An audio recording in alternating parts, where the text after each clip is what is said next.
এই বছরে 30টি রোজাকে পূর্ণ করার জন্য সুযোগ করে দিয়েছেন সে মনিবের দরবারে আমরা সকলে পড়ছি আলহামদুলিল্লাহ। রব্বানা লাকাল হামদ হামদান কাসীরান তাইয়্যিবান মুবারাকান ফীহি। লাখ কোটি দরুদ ও সালাম বিশ্বের মানবতার মুক্তির দূত সৈয়দুল মুরসালিন খাতামুন নবিয়্যিন মুহাম্মদুর রাসূলুল্লাহ সাল্লাল্লাহু আলাইহি ওয়াসাল্লামের প্রতি। আমরা রমজানের একেবারে শেষ প্রান্তে আজকে দাঁড়িয়েছি। আমরা জানি না ভবিষ্যতে আমাদের দ্বারা আর রমজান আমরা পাবো কি পাবো না। আমরা দোয়া করছি আল্লাহ দয়া করে আমাদেরকে মাফ করে দেন। সারা পৃথিবীতে যারা ইতিকাফ করেছেন আল্লাহ তাদেরকে আপনি সহি সালামতে রেখেছেন। আপনার শুকরিয়া, দয়া করে তাদেরকে আপনি মাসুম করে দেন, তাদের জীবনের গুনাহ মাফ করে দেন। যারা উমরা করেছেন তাদেরকে আপনি কবুল করেন। যারা হজ করার জন্য নিয়ত করেছেন আল্লাহ তাদের হজকে আপনি কবুল করেন। তা আজকের এই জুমাটি হচ্ছে রমজানের শেষ জুমা। এই শেষ জুমাটিকে গুরুত্বপূর্ণ হিসাবে দেখা হয় এই কারণে, যেহেতু রমজানে এরপরে আর কোনো জুমা নাই, আমরা আর পাবো কিনা সেটা আমরা জানিও না। আমরা যদি একটু চিন্তা করি তাহলে দেখব গত রমজানে আমাদের আত্মীয় স্বজন সমাজে অনেক লোক ছিল, কিন্তু এই রমজানে তারা আর পৃথিবীতে বেঁচে নাই। তারা যে পৃথিবীতে আর ফেরত আসবেন এই ধরনের কোনো সম্ভাবনাও কি এটা সম্ভব না। তো আমি আজকে যেই জায়গা থেকে আলোচনাটা শুরু করব সেটি হলো, বাংলাদেশ সহ সারা পৃথিবীর মিডিয়ায় রমজানের শেষ জুমাটিকে বলা হয় জুমাতুল বিদা। বলেন কি বলা হয়? জুমাতুল বিদা। তো জুমাতুল বিদা এটি নিয়ে আবার আলেমদের মধ্যে মত পার্থক্য আছে। অনেকে বলেন জুমাতুল বিদা বলতে কোনো বিদা নাই বা জুমা নাই। তো পত্রপত্রিকায় কিন্তু আসবে আজকে জুমাতুল বিদা পালন করা হলো। তা আমরা কোন দিকে যাব এই বিষয়টা নিয়ে আগে একটু শুনি। দেখেন, জুমাতুল বিদা মানে হচ্ছে এটি একটি শব্দ, পারিভাষিক শব্দ। এটা আমরা ব্যবহার করি, কিন্তু কোরআন হাদিসে এই শব্দটি এভাবে আসে নাই। দ্বিতীয় কথা হচ্ছে এই শব্দটি কিভাবে ব্যবহারে আসছে। যেহেতু এই জুমাটি রমজানের শেষ জুমা, রমজান হচ্ছে গুরুত্বপূর্ণ একটি মাস, রমজান হচ্ছে বরকতের মাস, মাগফিরাতের মাস, ক্ষমার মাস। আল্লাহ পাক এই মাসে বান্দাকে অনেক বেশি দেন। রমজানের যা যা আল্লাহ নিজের হাতে দিবেন। তো এই যে বিদায় নিচ্ছে রমজানের শেষ জুমাটা, এই যে আমরা একত্রিত হয়ে জুমার নামাজ পড়ছি, এটার মধ্যে আমাদের একটা আনন্দ আলাদা কি আছে। তো এই যে জুমাটা বিদায় নিল, ভবিষ্যতে বেঁচে না থাকলে এই জুমা পাওয়ার আর কোনো সম্ভাবনা নাই। সেজন্য এটা ব্যবহারিক শব্দ যে আমরা এটাকে বলি জুমাতুল বিদা বা রমজানের শেষ জুমা। এই জুমাতে আলেম ওলামারা, খতিব সাহেবরা আল্লাহর কাছে অনেক বেশি বেশি দোয়া করেন, যেহেতু রমজানে আর তারা জুমা পাবেন না। তবে জুমাতুল বিদা বললে গুনাহ হবে না, গুনাহ হওয়ার কোনো সম্ভাবনা নেই। এটি হচ্ছে একটি ভাষা, আমরা বুঝাই যে জুমা বিদায় নিচ্ছে। আরেকটা কথা বলি, মুসলমান যদি বুঝতো, মানুষ যদি বুঝতো যে রমজানের মর্যাদা আল্লাহর কাছে কত বেশি ছিল, রমজানে কি কি নিয়ামতে তারা ডুবে ছিল, তাহলে মানুষ রমজানকে বিদায় দেওয়ার সময়, কাবাগরে বিদায় তাওয়াফ করার সময় যেভাবে কান্নাকাটি করে, মানুষ এভাবে রমজানকে বিদায় দেওয়ার সময় কি করতো? কান্নাকাটি করত।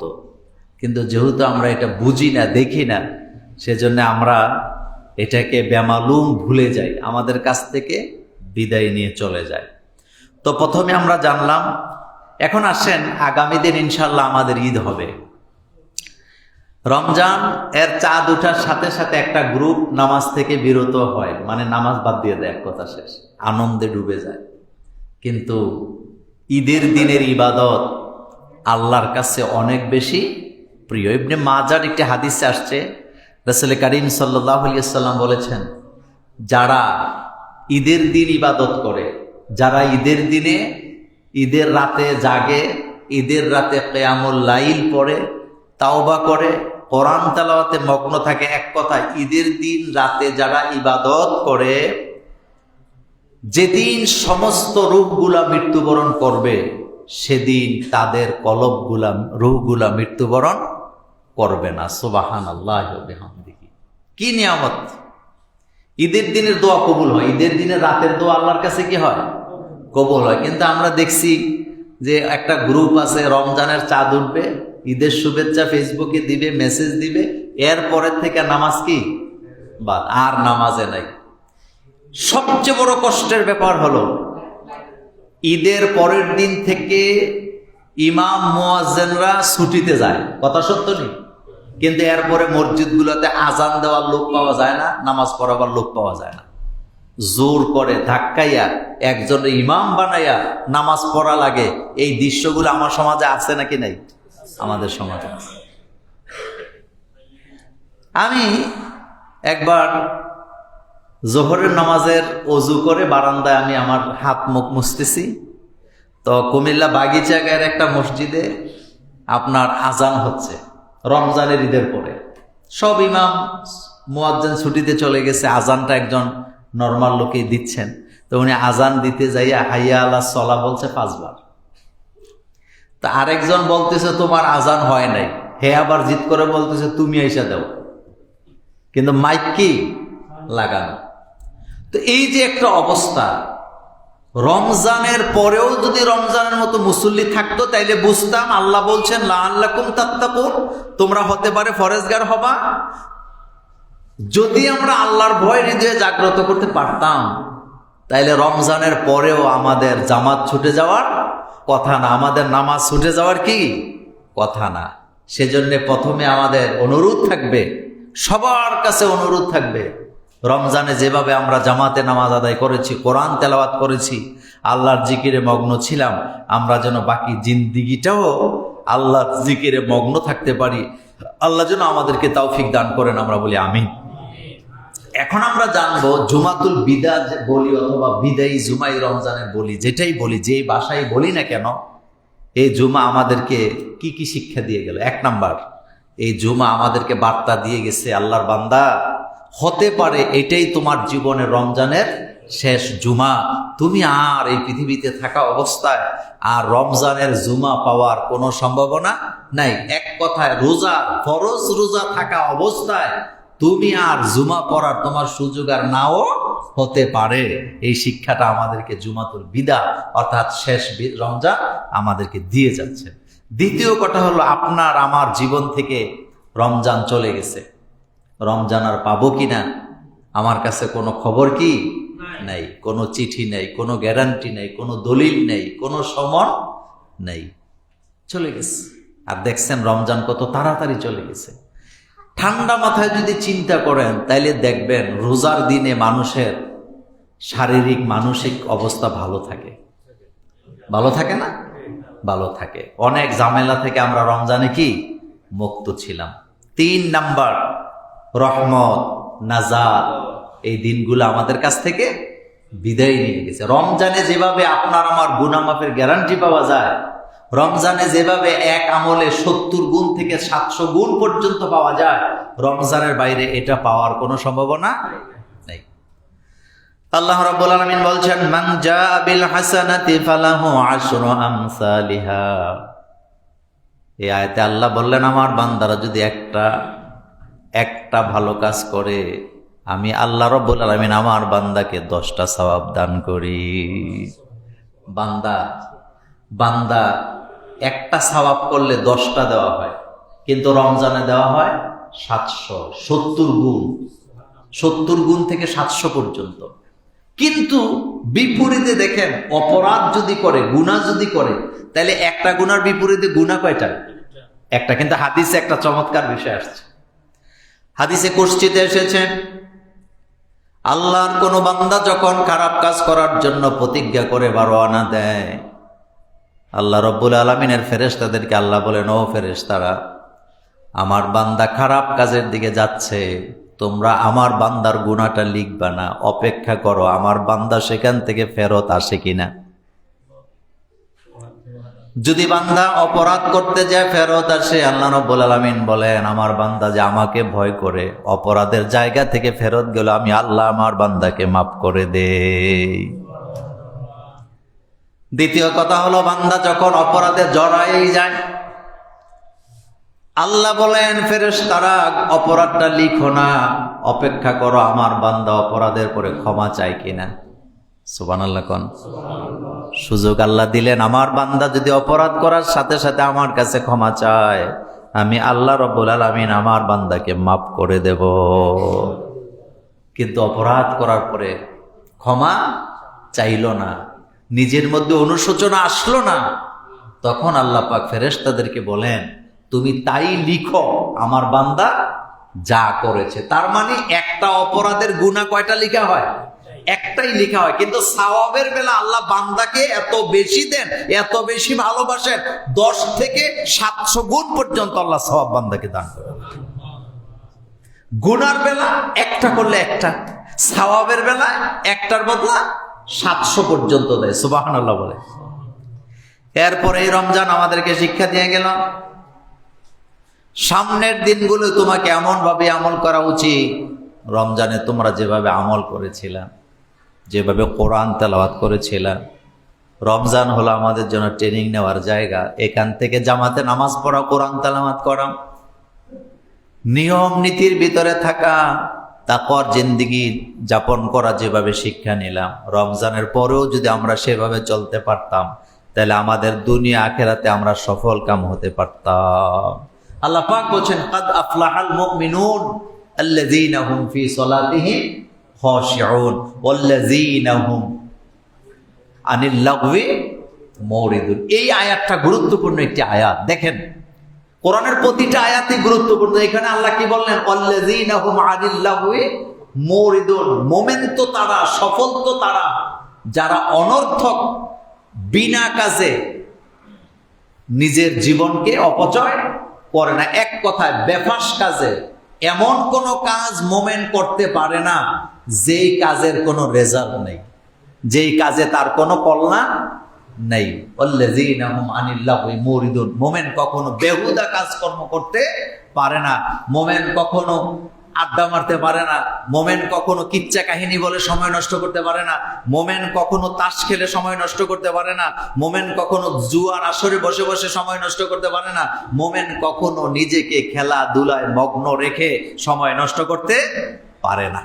এই শিক্ষাটা আমাদেরকে কে দিয়েছেন? আল্লাহ পাক দিয়েছেন।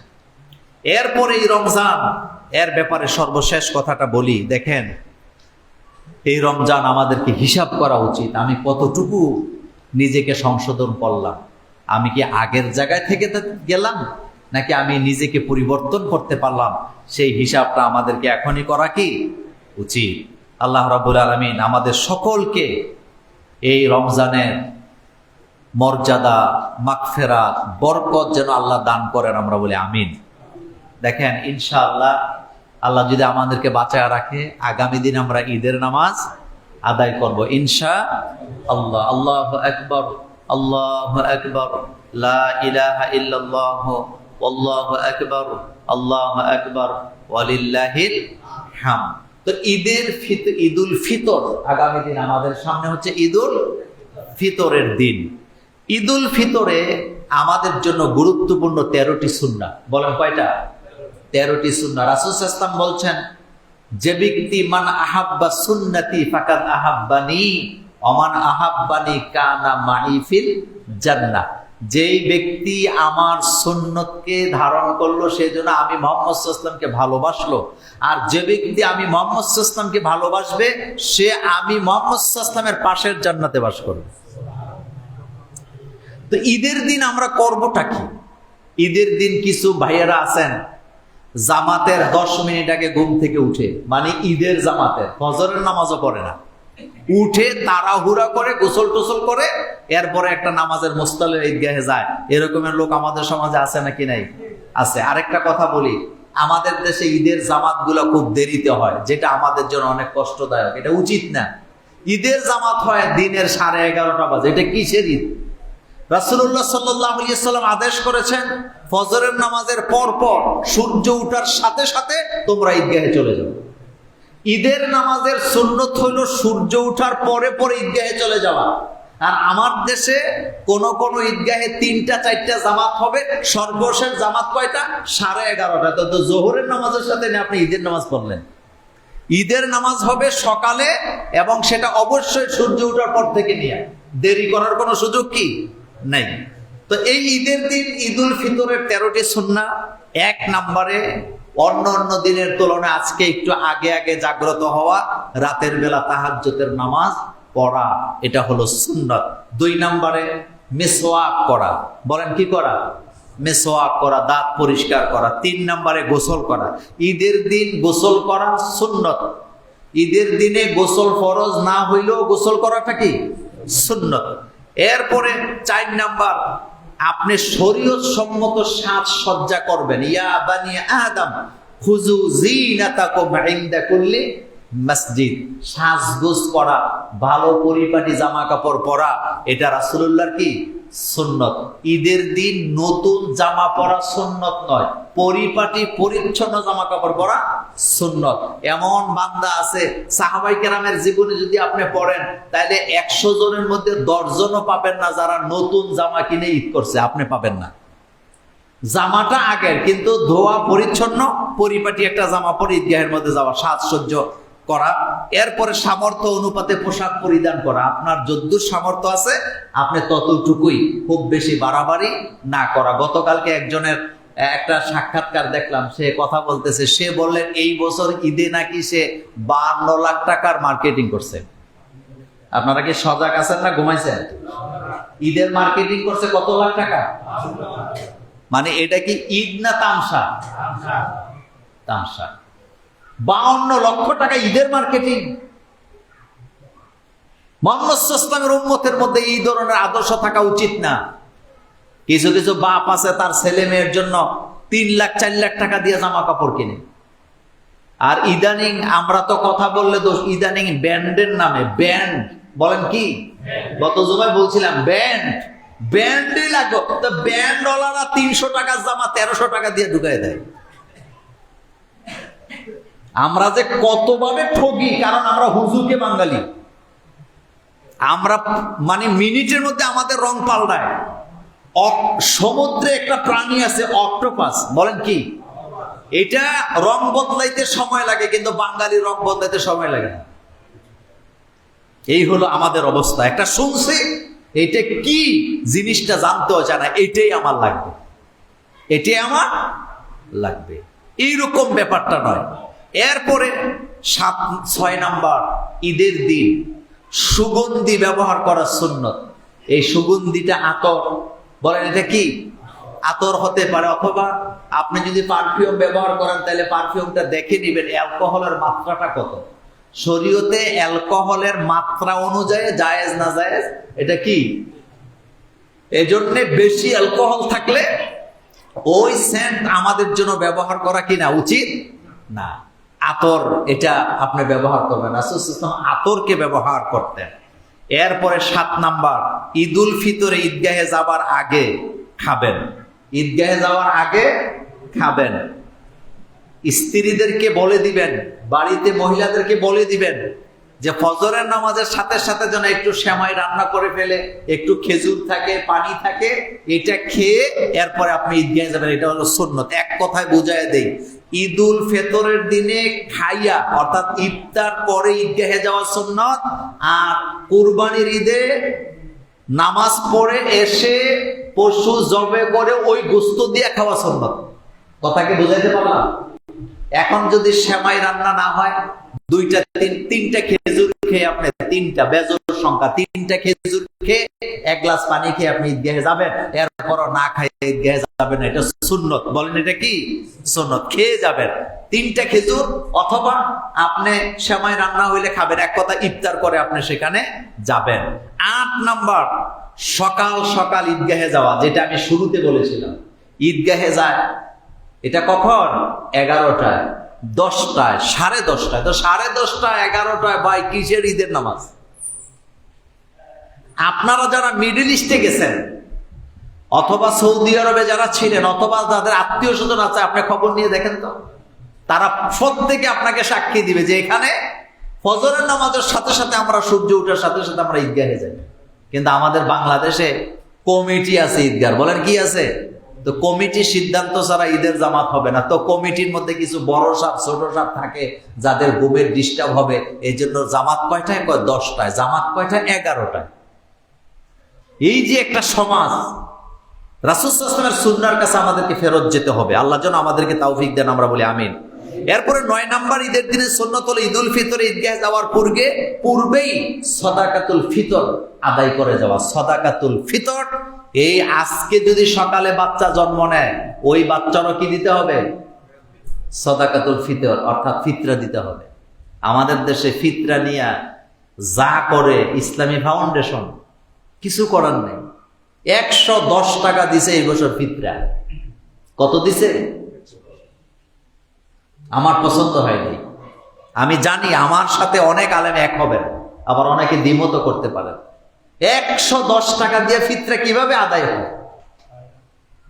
যেই দেশের মানুষেরা 1 কাপ কফি খায় 500 টাকা দিয়া, যেই দেশের লোকেরা 1 কাপ চা খায় 270 টাকা দিয়া, আমি নিজে দেখছি 270 টাকার চা, আমি নিজে দেখেছি 550 টাকা দামের কফি। তো যেই দেশের লোকেরা কফি আর চা খায় 300, 400, 500 টাকা দিয়া, সেই দেশে ফিতরা কত? 110 টাকা। মানে তাদের মাথায় যে কি আছে আল্লাহ ছাড়া কেউ বলতে পারবে। এই জন্য আপনাদেরকে পরামর্শ দিয়ে, যারা শুনছেন, ফিতরা 110 টাকা দিবেন না, আপনি একটু বাড়ায় দিবেন। আবার তারা আবার এমনি রাস্তা রাখছে, 2500 টাকা পর্যন্ত দিতে পারবে। ফিতরা যদি আপনি দিতে যান খাদ্য দিয়ে, যেটা নিয়ে আমাদের দেশে আলেমদের মধ্যে এখন খুব 2টা ভাগ হয়ে গেছে। ফিতরা যদি আপনি খাদ্য দিয়ে দিতে যান, 125 টাকা দিয়ে আপনি দিতে পারবেন না, 110 টাকা দিয়ে আপনি দিতে পারবেন না। পারবেন? পারবেন না। ফিতরা খাদ্য দিয়ে দেওয়াই উত্তম, কিন্তু আমাদের দেশে খাদ্যের কি নাই, সেভাবে নাই বলে আমরা এটাকে টাকা দিয়ে দিই। তবে টাকা দিয়ে ফিতরা দিলে ফিতরা আদায় হবে, হবে না বিষয়টা এমন না, কিন্তু উত্তম কি দিয়ে? খাদ্য দিয়ে দেওয়া। এটা ঈদগাহে যাওয়ার আগে দিতে হবে। যদি ঈদগাহে যাওয়ার আগে দিতে না পারেন, টাকাটা আলাদা করে রাখবেন। কথা বুঝাইতে পারছি? টাকাটা আলাদা করে রেখে দিবেন। 10 নাম্বার, ঈদের নামাজ খোলা মাঠে ঈদগাহে আদায় করা সুন্নত। বলেন তো কি বলছি? খোলা মাঠে ঈদগাহে আদায় করা সুন্নত। ঈদগাহ খোলা মাঠ হবে, যেখানে সবাই আসবে, বাচ্চারা আসবে, খেলাধুলা করবে, ইমাম সাহেব খুতবা দিবেন। খোলা মাঠ, খোলা মাঠে ঈদ হবে, খোলা মাঠে খুতবা হবে, খোলা মাঠে নামাজ হবে, খোলা মাঠে আল্লাহর কাছে প্রার্থনা হবে, মোনাজাত হবে। এটা হলো সুন্নত। হ্যাঁ, যদি বৃষ্টি থাকে, তুফান থাকে, তাইলে মসজিদে বা সামিয়ানার নিচে নামাজ পড়ার মধ্যে দোষের কিছু নাই। কিন্তু পরিবেশ যদি ভালো থাকে, যদি বৃষ্টি না থাকে, তাইলে খোলা মাঠটা কি সুন্নত। কথা কি বুঝাইতে পারলাম? বৃষ্টি আসছে সেটা ভিন্ন জিনিস, তুফান আসছে সেটা ভিন্ন জিনিস, কিন্তু নরমালি খোলা মাঠে ঈদের জামাত পড়া এটা সুন্নত। এরপরে 11 নাম্বার, রাস্তা একটা দিয়ে যাবেন আর একটা দিয়ে আসবেন, যদি সুযোগ থাকে। যদি গ্রামে এটা সুযোগ আছে, কিন্তু শহরে তো এরকম সুযোগ কি নাই, রাস্তাই তো একটা। যদি সুযোগ থাকে, এক রাস্তা দিয়ে যাবেন, আরেক রাস্তা দিয়ে কি আসবেন। রাসূল করিম সাল্লাল্লাহু আলাইহি ওয়াসাল্লামের ব্যাপারে হাদিস আসছে, হযরতে জাবের রাদিয়াল্লাহু তাআলা আনহু বলেন, রাসূলুল্লাহ সাল্লাল্লাহু আলাইহি ওয়াসাল্লাম ঈদের দিন রাস্তা পরিবর্তন করতেন, মানে এক রাস্তা দিয়ে যেতেন, আরেক রাস্তা দিয়ে ফিরতেন। 12 নাম্বার, পায়ে হেঁটে ঈদগাহে যাওয়া সুন্নত। যদি কাছাকাছি ঈদগাহ হয়, দূরে হইলে আপনি যানবাহনে করে যাবেন, সেটা ভিন্ন কথা, কিন্তু কাছাকাছি হইলে পায়ে হেঁটে যাওয়াটা কি সুন্নত। 13 নাম্বার, ঈদুল ফিতরে ঈদগাহে যাওয়ার সময় তাকবীর বলা, এটা সুন্নত। কি বলা সুন্নত? আল্লাহু আকবার বলেন, আল্লাহু আকবার, আল্লাহু আকবার, লা ইলাহা ইল্লাল্লাহ, আল্লাহু আকবার, আল্লাহু আকবার, ওয়ালিল্লাহিল হামদ। তাকবীর দিতে দিতে যাবেন, তাকবীর দিতে দিতে ফিরবেন। তাকবীর দেওয়া এটা কি সুন্নত। এই গেল আমাদের ঈদের দিনের সুন্নত। আল্লাহ রাব্বুল আলামিন আমাদেরকে রাসূলুল্লাহ সাল্লাল্লাহু আলাইহি ওয়াসাল্লামের সুন্নাহ অনুযায়ী চলার তৌফিক দান করুক, আমরা বলি আমিন। এখন আমরা জানব একটি গুরুত্বপূর্ণ বিষয়, সেটি হচ্ছে আমাদের দেশে ঈদগাহে নারীদেরকে অনেক ঈদগাহে জায়গা নাই, এ কথা সত্য নেই? সত্য। শোনেন, এই ব্যাপারে আমি আগেও আলোচনা করেছি। ঈদ সবার জন্য, বলেন ঈদ কি? সবার জন্য। ঈদগাহে সবাই যাবে, নারীরা যাবে, পুরুষেরা যাবে, বাচ্চারা যাবে, ছোট বড় সবাই ঈদগাহে যাবে। এটা হলো আমাদের জন্য আনন্দ। রাসূল করিম সাল্লাল্লাহু আলাইহি ওয়াসাল্লাম তিনি মদিনাতে যাওয়ার পরেই কিন্তু ঈদটা আসছে আমাদের জন্য। রাসূল বলেছেন, আমার উম্মতের জন্য 2টা দিন আনন্দের আল্লাহ পাক দান করেছেন। কয়টা দিন? একটা হলো ঈদুল ফিতর, আর একটা হলো ঈদুল আযহা।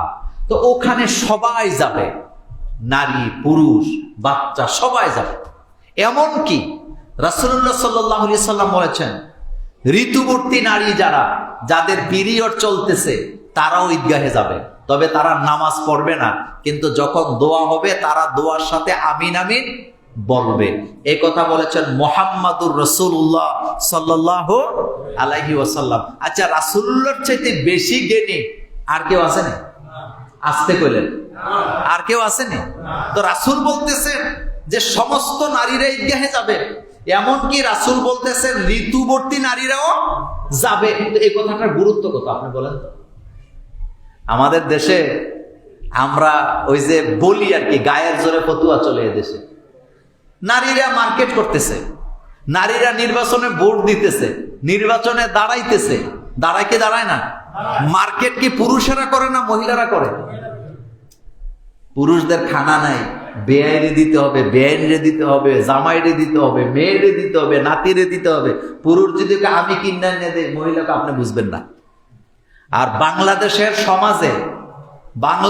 সমাজে পরিবেশে মার্কেটে সবচেয়ে বেশি কারা যায়? মহিলা যাচ্ছে। এটা 30 বছর 40 বছর আগে এরকম ছিল না। তো মার্কেটে যাইতেছে রাতের বেলা, ফতুয়া নাই, ওখানে নিরাপত্তা নিয়ে ফতুয়া নাই। দিনের বেলা ঈদগাহে যাবে, তাও মুসলিমদের ঈদগাহ, ঈদের দিন, ওখানে ফতুয়া চলে। আফসোস, এগুলি নিয়ে আমাদের দেশটা হয়েছে কি, এখন বলি একটা কথা, এই যে ফেসবুক আছে না, ফেসবুক শরীফ, ইউটিউব শরীফ, সোশ্যাল মিডিয়া শরীফ আমাদের সম্মান, ইজ্জত, শ্রদ্ধা, মর্যাদাকে একেবারে পারমাণবিক বোমার মতো আমাদেরকে শেষ করে দিচ্ছে।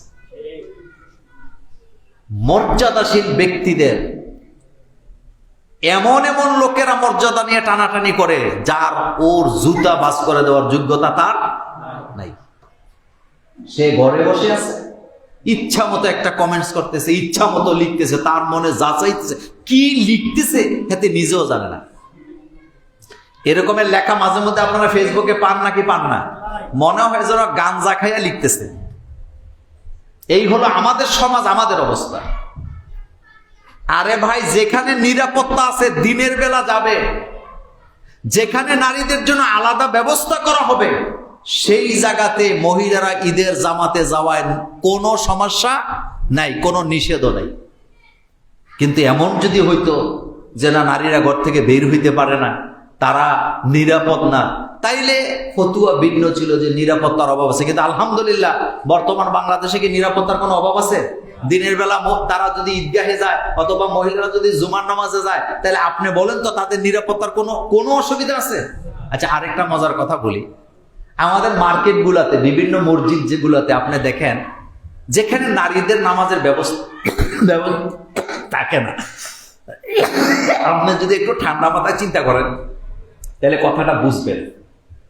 যেমন আপনি আপনার স্ত্রীকে নিয়ে মার্কেট করতে গেছেন, যাওয়ার পরে মার্কেট করতে করতে আসরের নামাজের আজান দিছে। তো আসরের নামাজের আজান দেওয়ার পরে নামাজ কি শুধু স্বামীর উপরে ফরজ হয়েছে না স্ত্রীর উপরে ফরজ হয়েছে? আপনি আপনার স্ত্রীকে নিয়ে মার্কেটে গেছেন, মনোযোগ আছে আপনাদের? তা আপনি আপনার স্ত্রীকে নিয়ে যে মার্কেটে গেলেন, আসরের আজান যখন হইল, এই নামাজ কি শুধু পুরুষের জন্য ফরজ না মহিলার জন্য ফরজ? তো মসজিদ তো আছে পুরুষের জন্য, তো মহিলা নামাজ পড়বে কোথায় বলেন? এই উত্তর কারো কাছে আসেনি বাংলাদেশের? কোন হুজুরের কাছে আসেনি? কোন আলেমের কাছে আসেনি? নাই। কোন মসজিদ কমিটির কাছে এই প্রশ্নের উত্তর নাই। আপনি যদি প্রশ্ন করেন আজান হলো, পুরুষের উপরও নামাজ ফরজ, মহিলার উপরও নামাজ ফরজ, তো পুরুষটা শুধু নামাজ পড়বে, মহিলাটা কি করবে? মহিলা নামাজ বাদ দিবে, এই তো কথা। কোন সুযোগ আছে? তো হাসরের মাঠে আল্লাহ যদি বলেন মসজিদ কমিটিরে ধরেন যে তুমি যে এই মার্কেটে একটা মসজিদ বানাইলা, ওখানে যে তুমি শুধু পুরুষের জন্য নামাজের ব্যবস্থা করলা, নারীদের জন্য যে করলা না, তো নারীদের জন্য কি ফরজ নামাজটা মার্কেটে গেলে নফল হয়ে গেছিল নাকি, যে পড়লে সওয়াব হবে, না পড়লে গুনাহ হবে? একসাথে হজ করতেছে, একসাথে উমরা করতেছে, একসাথে মিনাতে যাচ্ছে, মুজদালিফা যাচ্ছে, আরাফাতে যাচ্ছে, এটা হলো ইসলাম। পুরুষের জন্য যতটুকু ইবাদত ফরজ, নারীদের জন্য সেম সেম ফরজ। পুরুষের যদি সম্পদশালী হয় তার উপরে যাকাত দেওয়া ফরজ, নারী সম্পদশালী হইলেও তার উপরে যাকাত দেওয়া ফরজ। পুরুষ সম্পদশালী হইলে তার উপরে যেমন হজ করা ফরজ, নারী সম্পদশালী হইলে তার উপরে হজ করা ফরজ। আল্লাহর কাছে নারী পুরুষ আলাদা বলতে কিছু না। কোরআনের এমন কোন আয়াত কি আছে দেখাইতে পারবেন যে এটা পুরুষের জন্য নাজিল হয়েছে, এটা নারীর জন্য নাজিল হয়েছে? আচ্ছা বলেন তো, পর্দার আয়াত যে নাজিল করলেন আল্লাহ পাক, আল্লাহ পাক যে বললেন যে তোমরা তোমাদের চক্ষুকে নিম্নগামী রাখো, এটা কি শুধু নারীদেরকে বলছে না পুরুষদেরকেও বলছে?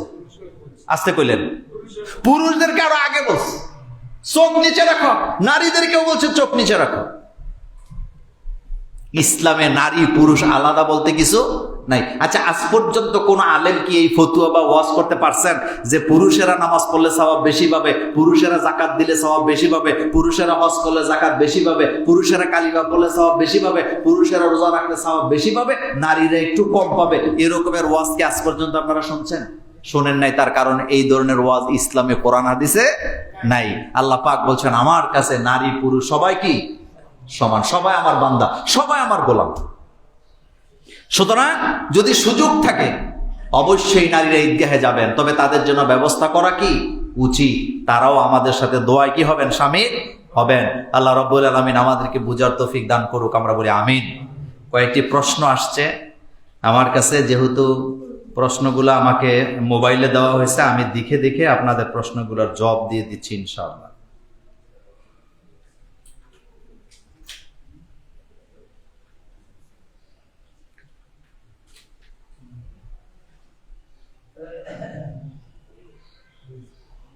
এখানে একটা প্রশ্ন আসছে, সুর দিয়ে লম্বা করে আয়াত একসাথে রং করে যে সমস্ত কারীরা তেলাওয়াত করেন, এগুলি কি বিদআত? তেলাওয়াতের সুন্নাহ পদ্ধতি কি? দেখেন, সুর করে সুন্দর করে কোরআন তেলাওয়াত করা এটা বেদাত নয়, এটা হলো সুন্নত। বলেন এটা কি? সুন্নত। রাসূল সাল্লাল্লাহু আলাইহি ওয়াসাল্লাম সুরকে পছন্দ করতেন, তবে হ্যাঁ কোরআনের তেলাওয়াত যেন গানের মতো না হয়, কোরআনের তেলাওয়াত যেন এটার সাথে যেন বাজনা জুড়ে দিয়ে রং করে যেন না হয়। কোরআনের একটা সুর আছে, যেই কোরআনের সুর শুনে এই 1400 বছর যাবত পৃথিবীর কোটি কোটি মানুষেরা কালিমা পড়ে মুসলমান হয়েছেন, যেই সুর আমরা বিভিন্ন জায়গায় দেখতে পাই। যেমন মক্কা মদিনায় কারীরা তারা যে কোরআন তেলাওয়াত করেন, সুর আছে নাকি নাই? আপনি বলেন আব্দুর রহমান আস-সুদাইসি, তিনার তেলাওয়াতে সুর আছে নাকি নাই? সুর নাই। কোন ইমামের তেলাওয়াতে? কোরআনের একটা আলাদা সৌন্দর্য সুর কি আল্লাহ দান করেছেন। রাসূল কারীম সাল্লাল্লাহু আলাইহি ওয়াসাল্লামের অনেক সাহাবা ছিলেন যাদের কোরআন সুর ছিল চমৎকার, রাসূল সাল্লাল্লাহু আলাইহি ওয়াসাল্লাম তাদের সুরের প্রশংসা করেছেন। সুর এটা কার দান? আল্লাহর দান। সুর দিয়ে তেলাওয়াত করা সুন্নত, বরং সুরকে রাসূল সাল্লাল্লাহু আলাইহি ওয়াসাল্লাম প্রমোট করেছেন। রাসূল বলছেন তোমরা কোরআন পড়ো সুন্দর সুরে, সুন্দর আওয়াজে।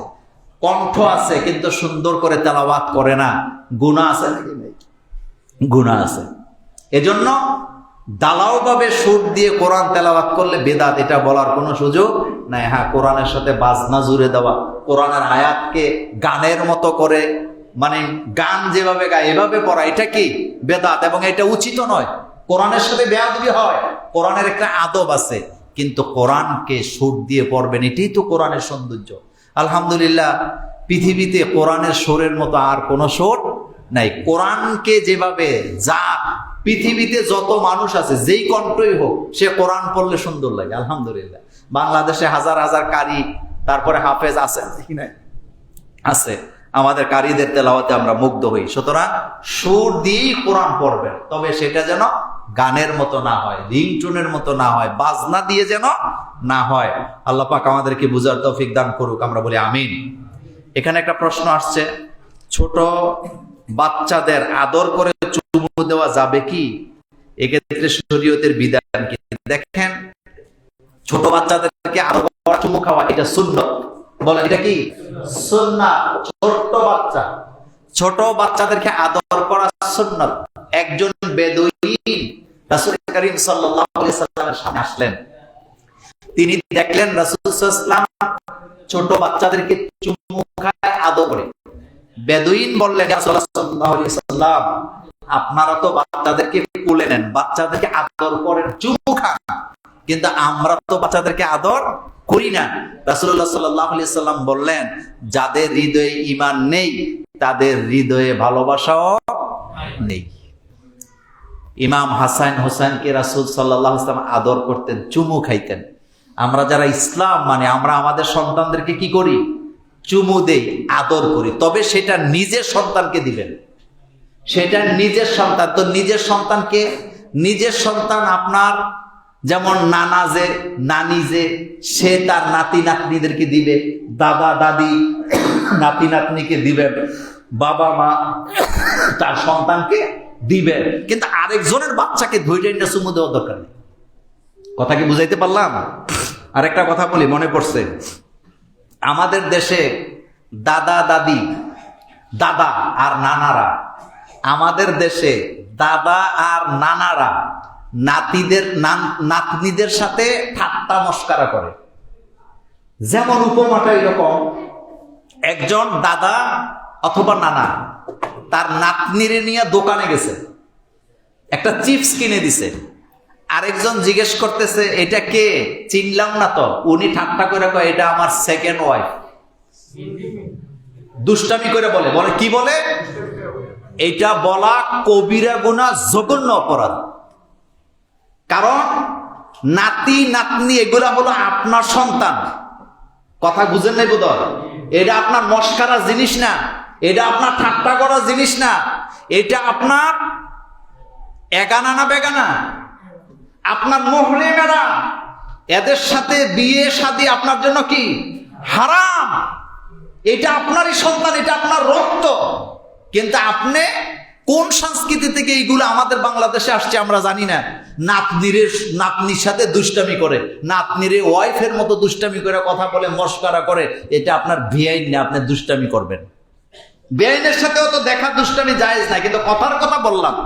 আপনার নাতনি আপনার রক্ত, আপনার নাতনি আপনারই সন্তান, এটা আপনার উড়নজাত। কিন্তু আমাদের দেশে এই সংস্কৃতি কে ঢুকাইলো জানি না। অনেকের মনের ভিতরে খুতু খুতু হইতেছে যে মোল্লা ভাই এটা কি কইলেন। আমি যেটা বলছি এটাই সঠিক। এটা আপনার রক্ত, এটা আপনার মুহরিম, তার সাথে আপনার বিয়ে শাদী, দুষ্টামি, এগুলা সব কি হারাম। এটা মস্কারির জায়গা না, এটা আপনারই সন্তান, এটা আপনার কি সন্তান। এই কথাটা যেন মনে থাকে। আমার কথা যারা শুনছেন, ভবিষ্যতে এই কাজটা যেন আমাদের দ্বারা না হয়। আল্লাহ আমাদেরকে বুঝার তৌফিক দান করুক, আমরা বলি আমিন। এখানে আরেকটি প্রশ্ন আসছে, দেশের কয়েক জায়গায় গতকালকে ঈদ পালন করতে দেখা গেছে। সারা পৃথিবীতে একসাথে ঈদ ও রোজা পালনের সঠিক বিষয়টি দলিল সহ জানতে চাই। দেখেন, ঈদ যেটা রোজা, ঈদ উল ফিতর বলেন আর আজহা বলেন, ঈদ উল ফিতরের কথা যেহেতু বলতেছি, রাসূল সাল্লাল্লাহু আলাইহি ওয়াসাল্লাম বলেছেন, তোমরা চাঁদ দেখে রোজা রাখো, চাঁদ দেখে রোজা ভাঙো। চাঁদ দেখে রোজা রাখো, চাঁদ দেখে রোজা ভাঙো। তাইলে বুঝে গেছে চাঁদ দেখতে হবে। এখন পৃথিবীটা কি খুব ছোট নাকি অনেক বড় আমাদের তুলনায়? অনেক বড়। তো আমার কাছে সবচেয়ে বেশি আশ্চর্য যেটা লাগছে, এত জনম বা এতদিন পর্যন্ত ঈদের জামাত সৌদিতে হয়েছে একদিন। সৌদির সাথে আমাদের কিছু লোকেরা, এলাকার লোকেরা, দেশের লোকেরা, চাঁদপুর বা বাংলাদেশের কিছু এলাকার লোকেরা সৌদির সাথে মিল করে রোজা রাখছে, ঈদ রাখছে। কিন্তু এইবার তারা বাংলাদেশের 2 দিন আগে ঈদ করছে। কয়দিন আগে? তা আপনি বলেন তো, একই দেশে 2 দিন আগে ঈদ, আর এক দল 2 দিন পর্যন্ত রোজা রাখতেছে। তো যারা রোজাটা ভাঙলেন, যারা ঈদটা করলেন, তাদের মাথার মধ্যে যে গন্ডগোল আছে এতে কোনো সন্দেহ নাই। আমি কথাটা আরেকটু ক্লিয়ার করি। সৌদি আরবের একদিন আগে যদি নামাজ পড়তো তাহলে কিছুটা মাইনা নেওয়া যাইতো যে একদল চায় সারা পৃথিবীতে একদিনে রোজা হোক, একদিনে ঈদ হোক, এটা কিছুটা মাইনা নেওয়া যেত। কিন্তু 3 দিন আগে ঈদ, মাথার মধ্যে গন্ডগোল আসেনি? আমি মনে করি এটির অ্যারেস্ট করা দরকার। এটির মাথার মধ্যে গন্ডগোল আছে। আপনি চিন্তা করছেন, তাও কয়জন ঈদের নামাজ পড়ছে? আর নামাজও 7 সেকেন্ডে শেষ। মানে নামাজের নমুনা কি? মানে মানে ইসলামটাকে যে যার মতো করে এখানে ব্যবহার করার চেষ্টা করতেছে। শোনেন, সারা পৃথিবীতে একই দিনে ঈদ, একই দিনে রোজা, এটা ব্যাপক আলোচনার বিষয়। আজ পর্যন্ত সারা পৃথিবীর সমস্ত আলেমরা এই বিষয়ে এক হতে পারে নাই, কারণ ভৌগোলিক ভাবেই আমরা আলাদা আলাদা আছি। টাইমে কি আছে? বেশ কম আছে। যেমন আপনি দেখেন, আমাদের এখানে এখন আমরা জুমার নামাজ পড়তেছি না, আমেরিকাতে এখানে কি করতেছে? এখন ডাইটটা ঘুমাইতেছে। কারণ আমাদের এখন এখানে দিনের একটা, তাদের ওখানে এখন রাইতের একটা। তা আপনি বলেন তো, তারা কি আমাদের সাথে মিলে জুমার নামাজ পড়তে পারবে? তারা কি আমাদের সাথে রোজা রাখতে পারবে? মিলবেই তো না। এজন্য ইসলাম প্রত্যেকটা হুকুমকে সূক্ষ্মভাবে দিয়েছে। ঈদে মানে 30টা রোজা পূর্ণ করে ঈদ করে ফেলবা, এই কথা তো রাসূল বলতে পারতেন কিনা? কিন্তু না। চন্দ্রমাস, বলেন চন্দ্রমাস 29-এ যায় অথবা 30-এ যায়, 28-এও যাবে না, 31-এও যাবে না, এই কথা বলেছেন মুহাম্মাদুর রাসূলুল্লাহ সাল্লাল্লাহু আলাইহি ওয়াসাল্লাম। তার মানে 29-এও যেতে পারে, 30-এও যেতে পারে, 31-ও নাই, 28-ও নাই। কিন্তু যেটা খ্রিস্টাব্দ, আপনার ইংরেজি ক্যালেন্ডার, এটার মধ্যে 28 তারিখ শেষ হয় মাস, এটা 29-এও হয়, এটা 30-এও হয়, এটা 31-এও হয়। পার্থক্য আছে। আর রাসূল সাল্লাল্লাহু আলাইহি ওয়াসাল্লাম এই কথা বলে নাই যে 30 রোজা রেখে ঈদ করে। রাসূল বলছে চাঁদ দেখে ঈদ করো, চাঁদ দেখে রোজা রাখো, চাঁদ দেখে রোজা ভাঙো। এখন আসেন, তাইলে এই যে তারা যদি রোজা মানে রোজার মধ্যে যদি ঈদ করে থাকে, তাহলে গুনাহ হবে নাকি সওয়াব হবে? ছোট গুনাহ হবে না বড় গুনাহ হবে? বড় গুনাহ হবে, বড় গুনাহ হবে। রোজা রাইখা রোজা অবস্থায় ঈদ করা কি নাই? জায়েজ নাই। চাঁদ দেখে ঈদ করতে হবে। তারা চাঁদ দেখেও নাই, তারা কই থেকে খবর পেয়েছে আল্লাহই জানে। তারা নাকি শুনছে আফগানিস্তানে চাঁদ দেখা গেছে। আচ্ছা বলেন তো, পৃথিবীটা কি একবারে গোলা মানে সমতল না গোলাকার? কিন্তু পরিধিটা তো অনেক বড়। কোন জায়গা উঁচু, কোন জায়গা নিচু। আচ্ছা মনে করেন এখানে 100 তলা একটা বিল্ডিং আছে, 100 তলা, 110 তলা একটা বিল্ডিং আছে। তো মাগরিব সূর্য ডুবা দুইটার সময় কি এক হবে নাকি? জীবনেও না। নিচতলায় আর উপরতলায় কমপক্ষে 5 থেকে 7 মিনিটের পার্থক্য হবে, ভৌগোলিক কারণে। এখন সৌদি আরবের সাথে আমাদের পার্থক্য কয় ঘন্টা? কিন্তু কোন দেশের সাথে আমাদের পার্থক্য 12 ঘন্টা। কয় ঘন্টা? 12 ঘন্টা। এই জন্য চাঁদ দেখে রোজা রাখবে, চাঁদ দেখে রোজা ভাঙবে। আর এই ঈদ যারা করছে, আমি নিশ্চিত তাদের ঈদ হয় নাই, কারণ 2 দিন আগে তো ঈদ হইতে পারে না, 1 দিন আগে হইতে পারে। আল্লাহ পাক আমাদেরকে সহি বুঝ দান করুক, আমরা বলি আমিন। এরপরে আরেকটি প্রশ্ন আসছে,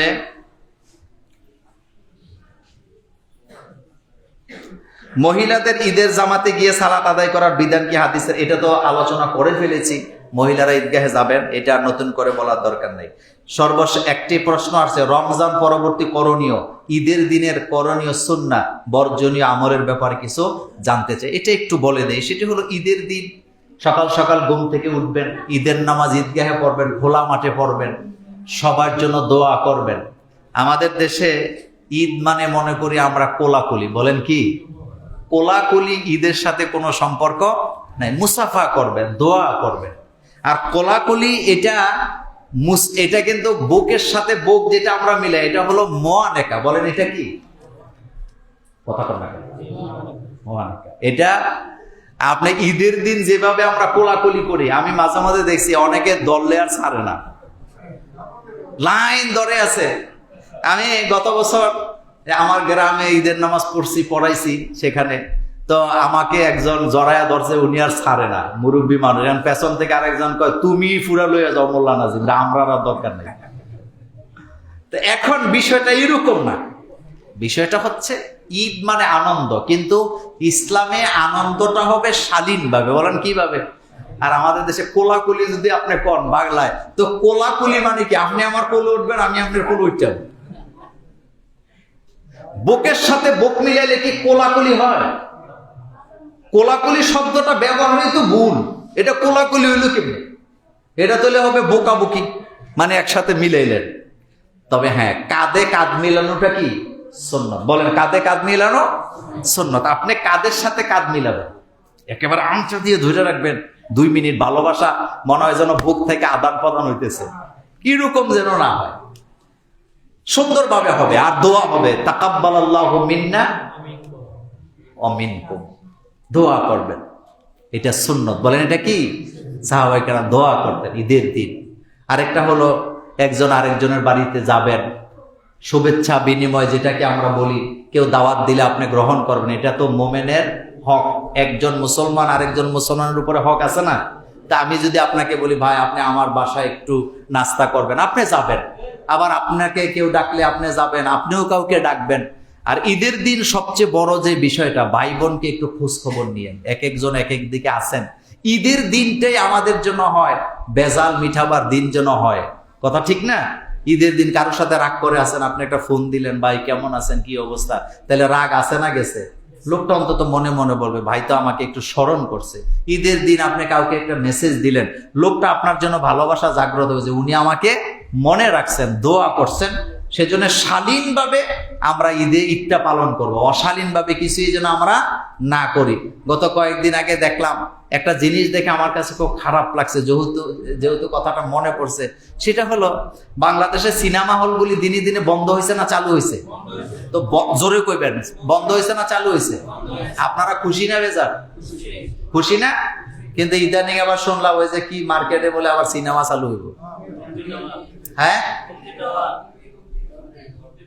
মার্কেট কারা চালায় জানি না, মার্কেট কারা চালায় জানি না, কিন্তু যারা বাংলাদেশে সিনেমা নতুন করে বানাতে চায়, আমরা দোয়া করি আল্লাহ যেন তাদের উপরে গজব নাজিল করে।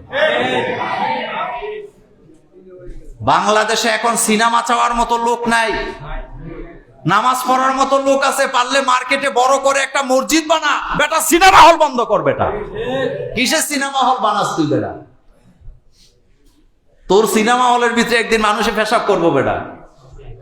কারণ বাংলাদেশে যত সিনেমা হল ছিল সব দিনে মানুষে পেশাব খানা বানাইছে। কুমিল্লাতে বানাইছে না? বানাইছে। কোন কোন জায়গায় সিনেমা হল ভাঙ্গিয়া মাদ্রাসা বানাই দিছে। আপনি ওই যে কোম্পানিগঞ্জ, মুরাদনগর কোম্পানিগঞ্জ, সিনেমা হল ভাঙ্গিয়া কি বানাইছে? মাদ্রাসা বানাইছে। সিনেমা হলের পক্ষে আজকে বাংলাদেশে মানুষ পাওয়া যাবে? তো কি সিনেমা হল বানাস তুই বেটা মার্কেটে? মানুষের সেবা আনা দিবি, মানুষের কোনো উপকারে নাই, মানুষের কোনো সেবা নাই, সিনেমা ব্যবসা করতে হয়েছে। এনে আল্লাহর গজব পড়ব তোদের উপরে যারা সিনেমা বানাচ্ছে। এরপরে একটি প্রশ্ন আসছে এখানে, সংবিধান বড় না দেশের জনগণের রায় বড়? সংবিধানের দোহাই দিয়ে জুলাই সনদ বাস্তবায়ন না করাকে কি জাতির সাথে প্রতারণা নয়? দেখেন, সংবিধান, এটা একটা উত্তর আপনারা জোরে দিবেন যাতে কথাটা ক্যামেরাতে যায়। আচ্ছা বলেন তো, সংবিধান মানুষের জন্য না মানুষ সংবিধানের জন্য? সংবিধান তৈরি হবে মানুষের কল্যাণে। কোরআন কি সংবিধান না? বলেন, কোরআন কি? এটা বানাইছে কে? মানুষের কল্যাণে না অকল্যাণে? কল্যাণে। এখানে পরিবারের কথা আছে, ছেলে মেয়ের কথা আছে, স্ত্রীর কথা আছে, এতিমের কথা আছে, জমি জমার ভাগ করার কথা আছে, ফৌজদারি দণ্ডবিধির কথা কোরআনে কি আছে? এখানে যুদ্ধ নীতি আছে, পররাষ্ট্র নীতি আছে, স্বরাষ্ট্র নীতি আছে, শিক্ষা নীতি আছে। এটা একটা সংবিধান। আর আল্লাহ পাক বলছে, সুন্নাতা মান কাদ আরসালনা ক্বাবলাকা মির রুসুলিনা ওয়ালা তাজিদু লিসুন্নাতিনা তাহবিলা। আল্লাহর সংবিধান পরিবর্তন করা যায় না, এটা থাকবে কতদিন? তারও পরেও থাকবে। সুবহানাল্লাহ। কোরআন কি কখনো পরিবর্তন হবে নাকি? এটা লিখে রাখছে আল্লাহ কোথায়? এখন সংবিধান হবে মানুষের কল্যাণে, কিন্তু আমাদের কপাল এত খারাপ, সংবিধানটা যারা ক্ষমতায় গেছে তাদের কাছে সংবিধানের ব্যাখ্যা একরকম, যারা বাইরে থাকে তাদের কাছে সংবিধানের ব্যাখ্যা কি? এ কথা সত্য নেই? অতীতে যারা দেশ চালাইছে তারাও সংবিধানের দোহাই দিয়ে মানুষের উপরে জুলুম করছে, নিজেরা ক্ষমতায় থাকার জন্য এদিক সেদিক করছে, এবং এটা বর্তমানেও হচ্ছে, ভবিষ্যতেও হবে। তার কারণ হইল এটা দোষটা মূলত ক্ষমতার। বলেন কিসের? ক্ষমতার চেয়ারটা বড় ভয়ানক, ক্ষমতার চেয়ারটা বড় ভয়ানক। যদিও আমাদের দেশে কিছুটা পরিবর্তন কিন্তু হয়েছে, আগের মতো লুটতরাজ করে খাইবেন এই সুযোগ আপাতত নাই, কারণ বাংলাদেশের 18 কোটি মানুষের কাছে 18 কোটি ক্যামেরা আছে। কথা কি আছে? কোনো কিছু ঘটলে এখন কি করে? ভিডিও করে। বলেন কি করে? আগের মতো এত কিছু যে খাবে না তা না, খাবে তো, কিন্তু আগের মতো আর সুযোগ নেই। আগের মতো সব করে ফেলবেন এটা আপনি পারবেন না, কারণ আপনি কোথায় কি করতেছেন। ইদানিং তো এমন অবস্থা হয়েছে, একজন আমার ওই দিন মেসেজ দিয়ে, হুজুর কি যে শুরু হয়েছে, বউ তো মারা জানা, বউ ক্যামেরা করো। এরকম ভিডিও আসে নাকি আসে না? বউরে পিড়াইতে গেছে, বউ রেকর্ড করতেছে যে আমি রেকর্ড করতেছি, তোটা ছাইড়া দেব। রেকর্ড। এখন বলেন দুনিয়ার ক্যামেরাকে ভয় পাই, কিন্তু আমাদের পেছনে চিরস্থায়ী ক্যামেরা কে লাগাইছে? অকুল্লা ইনসানিন আলজামনাহু তায়রাহু ফি উনুকিহি ওয়া নুখরিজু লাহু ইয়াওমাল কিয়ামah। আল্লাহ পাক বলছে আমি তোমাদেরকে রেকর্ড করি, তোমাদেরকে রেকর্ড করি, আমি হাসরের মাঠে এই রেকর্ড তোমাদের হাতে ধরায়।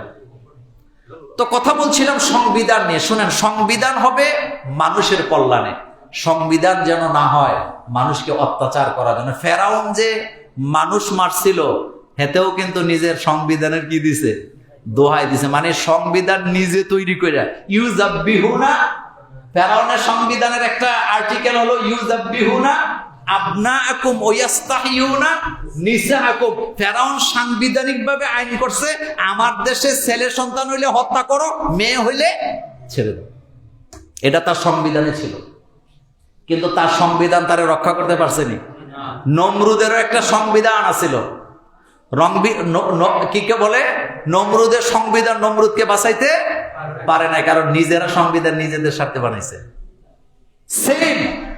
সেম কন্ডিশনে। এটা আপনি কাউকে দোষ দিয়া লাভ নেই, আমাদের রক্তের সাথে এটা চলে, এটা প্রবাহিত হয়। স্বার্থের জন্য আমরা নিজের মা বাপকে পর্যন্ত অস্বীকার করি, এই হলো আমাদের জাতির অবস্থা। স্বার্থের জন্য আমরা মানুষের উপকার 1 সেকেন্ডে ভুলে যাই। কথা সত্য নেই? আমরা স্বার্থের জন্য 50 বছরের সম্পর্ক 1 সেকেন্ডে আমরা ছিন্ন করি। কথা তো আসতে বলেন কেন? স্বার্থের জন্য আমরা কি করি? নিজের ছেলেকে অস্বীকার করি, মেয়েকে করি, ভাইকে করি, চাচাকে করি, জ্যাঠাকে করি। 40 বছরের বন্ধুত্বকে আমরা কি করি? স্বার্থের জন্য আমরা অস্বীকার করি। এই জিনিসগুলো আমাদের সমাজে আছে নাকি নাই? এই স্বার্থ দিয়া কখনো মানুষ চিরস্থায়ী হতে পারবে না, কারণ সে মানুষের হায়াত একেবারে কম। মানুষের হায়াত দিনে দিনে বাড়ে না কমে? বলেন তো, বাড়ে না কমে? আমাদের সামনে আমরা কত মানুষের অধপতন দেখছি, কত পতন দেখছি, কিন্তু আমরা কি পতন থেকে শিক্ষা নেই? এই সংবিধানের দোহাই দিয়ে একদল বাগছে, আবার এই সংবিধানের দোহাই দিয়ে আরেক দল খুব বাপসাপ লইতেছে। ভাষা কিন্তু একই, কোন ভাষা কি এক, পদ্ধতি এক, শব্দ এক, নিয়োগ পদ্ধতি এক, কিন্তু শিখলামটা কি? কিছুই শিখলাম না। আল্লাহ পাক ফেরাউনকে বলেছিলেন তোর বডিটা আমি শুটকি বানায় রাখবো। কেন? যাতে করে তোরে দেখে যোগে যোগে মানুষেরা কি নিতে পারে। কিন্তু ফেরাউনের লাশ জাদুঘরে আছে নাকি নাই? জাদুঘরে তারা যায় নাকি যায় না? কিন্তু শিক্ষা কি নেয়?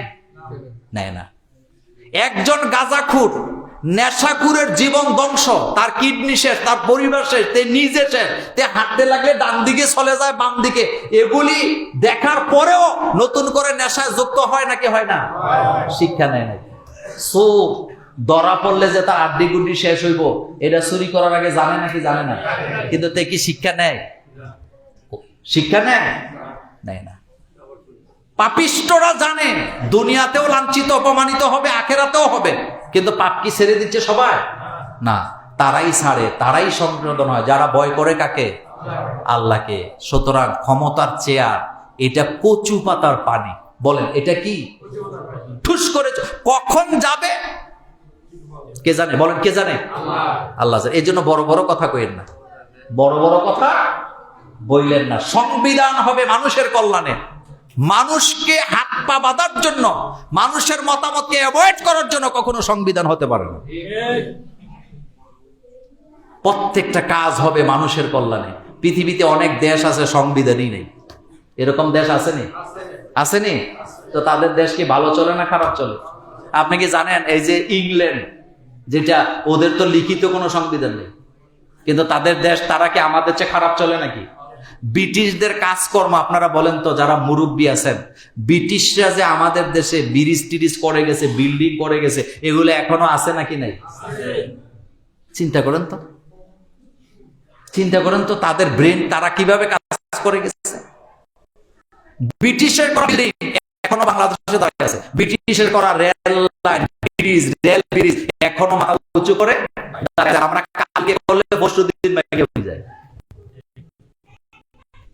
আইন দিয়া, নিজের সংবিধান দিয়ে মানুষকে পরিচালিত করা যায় না। মানুষ রায় দুই রায় একই দিনে নিয়ে একটা বাদ দিবেন আর একটা মানবেন, তার মানে যেটা আমার জন্য সুবিধা মানবো, যেটা আমার জন্য অসুবিধা বাদ দেবো, এইরকমের একটা কোরআনের আয়াত সূরা বাকারা আছে নাকি? এটা বলে আলোচনা শেষ করি। আল্লাহ পাক কোরআনে বলেন, আফাতুমিনুনা বিবাদিল কিতাব ওয়া তাকফুরুনা বিবাদ। কোরআনের কিছু মানো না সুবিধাজনক ভাবে, যেটা পক্ষে যায় এটা কোরআনের আয়াত মানো, আর যেটা পক্ষে জানা এটা তুমি মানো না। এটা কি তুমি করো? যদি করো তাহলে আমি তোমাকে দুনিয়াতে লাঞ্ছিত অপমানিত করব, আখিরাতে আমি তোমাকে কঠিন শাস্তি দেব। এই কথা কার? সেই অবস্থা আমরাও আছি, সেই অবস্থা। এটা শুধু রাষ্ট্রের ব্যাপার, আমি আছি, যেটা আমার বিপক্ষে আমি এখানে নাই, এই অবস্থা আমাদের মধ্যে আছে। জুমুরে নাই। স্বার্থের জন্য, স্বার্থ আগে, স্বার্থটা, এই স্বার্থের মধ্যে মানুষ যতক্ষণ উঠতে না পারবে ততক্ষণ পর্যন্ত সে পরিচ্ছন্ন মানুষ হতে পারবে না। আপনি জুমুরে সরবেন, আপনার ছেলে যদি অনেক হয়, আপনি তাকে ওই শাস্তি দিবেন যেই শাস্তি সে তার অন্যায়ের কারণে পাওয়ার যোগ্য। আপনার বাতি অন্যায় করছে, নাতি করছে, পাড়ার লোক করছে, আপনার বংশের করছে, আপনি ওটাই শাস্তি দিবেন সে পাওয়ার যোগ্য। আপনি পারবে না। হযরত ওমর রাদিয়াল্লাহু নিজের ছেলের শাসেনি, হ্যাঁ সারে নাই। এটা হলো ইসলাম, এটা হলো ইসলামের শিক্ষা। আল্লাহ পাক আমাদেরকে কবুল করুক, আমরা বলি আমিন। তাই অনেক কথা হয়েছে, অনেক দমকাদমকি হয়েছে। আগামী দিন আমাদের কি বলেন, আরো জোরে কর না, ইনশাআল্লাহ ঈদ সবার জন্য শান্তি সুখ বয়ে আনুক, ভ্রাতৃত্ব সৃষ্টি করুক। আপনাদের সবাইকে আমার পক্ষ থেকে আগাম ঈদ শুভেচ্ছা থাকলো। ঈদ মুবারক, তাকাব্বালাল্লাহু মিন্না ওয়া মিনকুম। যেহেতু আমি এই বছর দেবীদারে একটা ঈদগাহে নামাজ পড়াবো, আপনাদের সাথে দেখা হবে না, আমার জন্য সবাই দোয়া করবেন। আমাদের বাকি দিনের বিশেষ সবাই থাকবেন, সময় মতো ঈদগাহে যাবেন, কারো ঈদের নামাজ যেন ছুটে না যায়। সময় মতো ঈদগাহে যাবেন, আগে আগে যাবেন, ঈদগাহে যাবেন, সবার সাথে দেখা করবেন, সবার সাথে হাত মিলাবেন, সবার জন্য দোয়া করবেন। নিজের আপন ভাই বোনদের সাথে কোনো ঝামেলা থাকলে সেটা মিটিয়ে নেবেন। আল্লাহ পাক আমাদের সকলের জন্য, রাষ্ট্রের জন্য, জনগণের জন্য, সবার জন্য ঈদ বয়ে আনুক আনন্দের বার্তা। আসসালামু আলাইকুম ওয়া রাহমাতুল্লাহি ওয়া বারাকাতুহু।